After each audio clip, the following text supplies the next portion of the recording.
आज आपलं जीवामृत तयार झालं. 5 दिवस पूर्ण झाले याला. हे 9 दिवसात यूज करायचं. त्यानंतर यातले जीवाणू कमी होते. तर आपण आज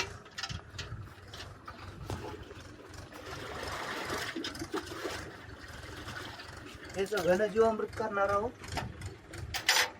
तर हे 2 ट्रॉल्या शेणखत आहे. तर 2 ट्रॉल्या शेणखतासाठी आपल्याला 1 ट्रॉलीला 200 लिटर जीवामृत लागतं. तर हे 1 महिन्यात तयार होतं. याला 3 वेळेस पलट्या द्यायच्या. 1 महिन्यात 15 दिवसात महिन्यातून 2दा याला पलटी द्यायची आणि 200 लिटर जीवामृत टाकायचं. तर हे आपण जीवामृत टाकणार आहोत.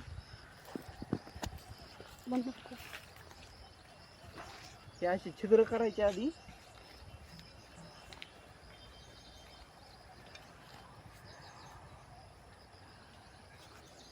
आणि त्याच्यात जीवामृत टाकायचं तयार झालेलं.